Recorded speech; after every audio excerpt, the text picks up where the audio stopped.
Hello, Virgo. It's umomgtarot, and this is your Someone Secretly Stalking You tarot card reading for September. Let's have at it. Let's just go right into it. And I know you want to know who's looking into you, who's peeping, who's searching, who's incognito mode looking into you and seeing you're looking, just looking, snooping. Let's have a look. Four of Wands. So obviously you have a strong connection with this person. Very twin flame-like, very marriage-like. It could be an ex-married long-term partner. Four of Wands, fiery energy, if you will. Okay, your next card is the Sun. Okay, it could be a Leo. Could also be somebody you met in August.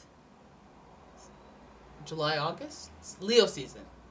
Also somebody that reminds you of your childlike state. Somebody you could have known from a long time ago, or somebody who brings that type of energy out of you.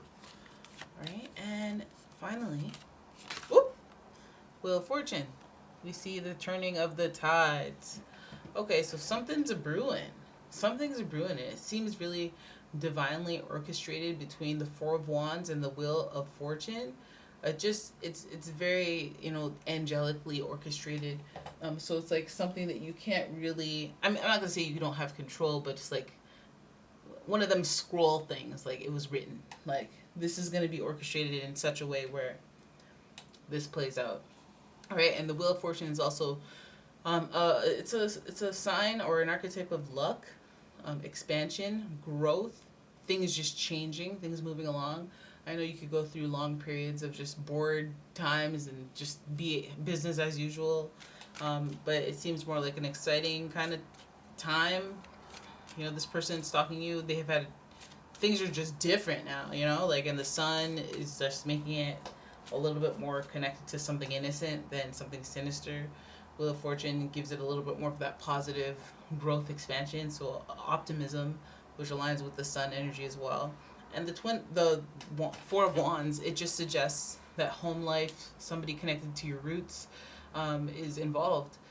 So person stalking you is somebody that really matters, somebody that is very dear to you. This could be, again, like a twin flame, somebody that, like a soulmate, somebody that you're just deeply connected to and have always been.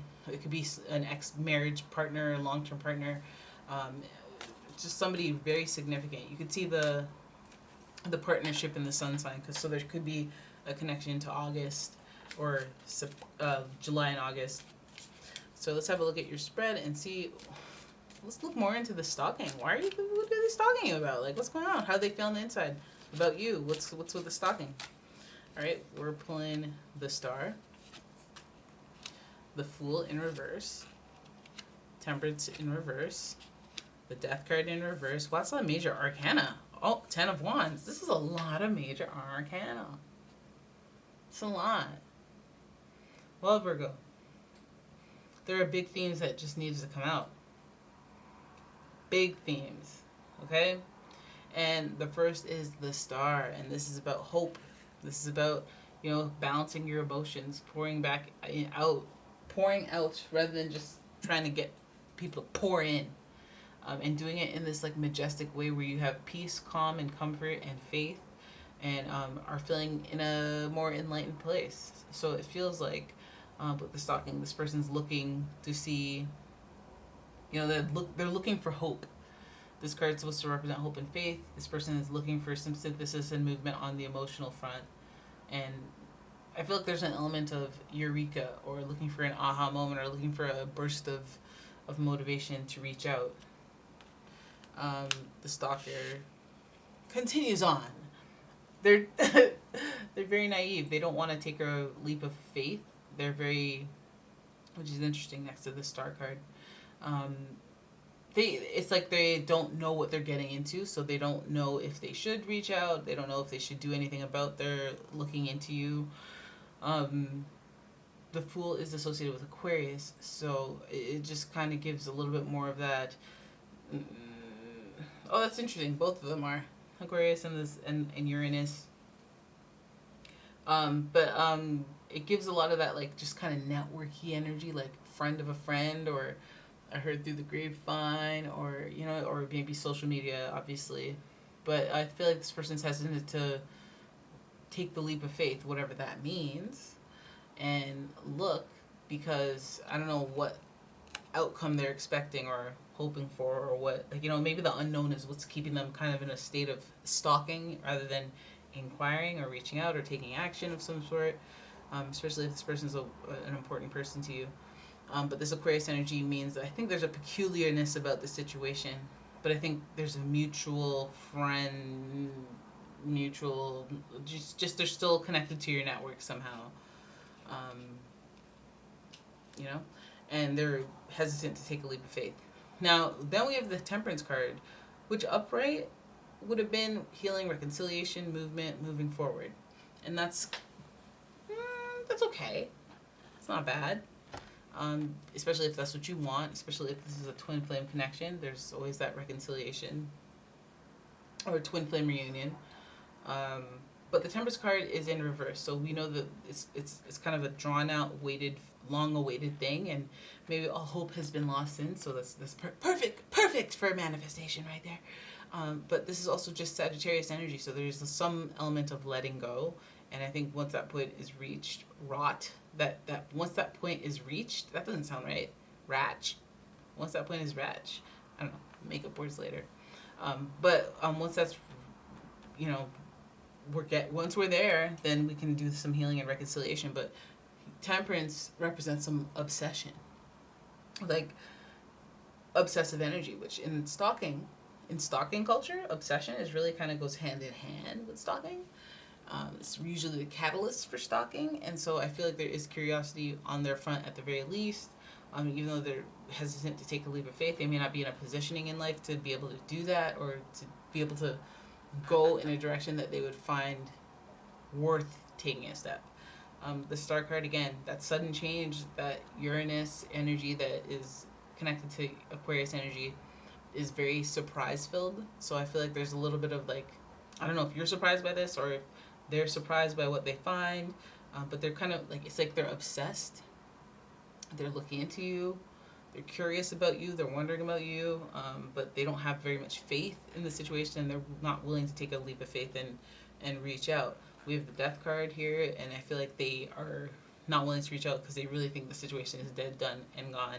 I mean, their curiosity might get the best of them, but they're really, death is like it's in reverse. So it's like, not only is this dead, not only are the flags up, but the earth is salted. So no more. And so that's their perception of things. The Death card is also associated with Scorpio. So you have a lot of signs here, actually. But Scorpio is definitely it's one that feels things very deeply. So depending on how things ended, the Death card, it could be perceived from their perspective just something very negative and impactful on the rest of the reading. So the association with Scorpio would bring out feelings of betrayal, whether that's just like you promised them forever and then you broke up with them, or you went with someone else, that's betrayal, or you lied to them, betrayal. Anything where they're not clear on what's going on. But even if they are and they just don't like it, it can be viewed as betrayal under that Scorpio rule. Excuse me. But then we have the Ten of Wands, and that's really interesting that we have Ten of Wands at the end, because it's a number of completion, and it represents a conclusion and things coming to a head. And I feel like if you're in a situation where situation's dead, you're like, okay, well, there's a conclusion after the death. Ten of Wands. So is that more action? I mean, it is Wands. We already have the twin flame, so it could be, inspired action after the fact, after the ending has already come. It could mean that obsession could also have like kind of a spiritual orchestration to it because of them angelic wings on the Temperance card. There's something divine about the action that occurs under that energy. And I feel like in this situation, you might have somebody who's like a twin flame. So even if they are curious, even if they are a little obsessed, maybe it's come over them at a point where they're like, oh, I haven't cared or thought about this in years. And now all of a sudden I just had this dream, or just like something came to me, aha, enlightenment. Usually the star represents that aha, enlightenment, eureka, spiritual, something clicks moment, and they become curious. They're not going to take a leap of faith. They're scared or nervous or hesitant to take a leap of faith, take a risk. So just know that. But you know, the curiosity is there with this one. The death card, again, it depends on how things ended, and you would know more than better for your situation. This is pretty. Is this a decapitated head? Oh yeah, very violent. Yeah. That's very violent imagery. But yeah, no. So I guess there was hurt. There was hurt. There may have been some actions and words exchanged that are just like, I can't see how we can come back from that. So, you know, depending on what you want to do, I feel like there's like a lot of like glimmering, successful, abundant themes overall with this person. Like maybe you know it's this person because if you thought it was this person and you got some validation that it was the person that you're thinking, then you feel like, oh my god, yay! Oh, I knew it, giggly. But you know, if it is the person that you thought and you felt like, it is probably them, then maybe it's not, because the energy is inviting, invigorating, brings you back to your childlike state, makes you go, stop, I'm blushing. So, 10 of Wands does speak to like actions and things, drawing conclusions from actions, and also a little bit of like, I feel like it's like the heaviness of all the actions collectively. This person, you may have a deep and rich history with them, and just carrying all the burdens of that relationship. I guess that's something to unpack, but it could also just be something to move on from consciously. But the 10 of Wands usually represents like just a burden of responsibilities, or just walking with baggage. This person will have baggage. So again, another person from your past, somebody that you're deeply connected to, somebody that's exciting, somebody that I guess communication with them would be them stalking you probably be the turning of the tides, or you being like, really? Oh, you know, and because it's just the Wheel of Fortune is like a turning of fate, like things change, and then that connection's there and that excitement's there. So it's like this is a good thing probably. So yeah, and it's a curious thing, but it's just this fool right here. This fool right here is giving. Normally I would just go for it and reach out, or normally I would just go for it and whatever, because I do want healing and reconciliation, but I think that this is just more obsession, because this has been done to death for a long time, and there's like almost no point. Alrighty.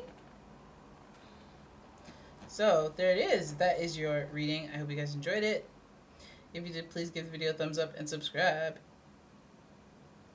Leave a comment. Share the video. And if you'd like your own personal reading, check out the description. There's a link to my website. Oh, wait, no, wait. See how auto on that? I'm not doing personal readings right now. But have a look-see at my Etsy shop. I sell candles and home fragrances and other cool stuff. So if you want to go ahead and like some of them products, or you know, maybe even buy some, then go ahead and do that. And yeah, appreciate you. Appreciate you for watching. And I will see you in the next one. Bye-bye.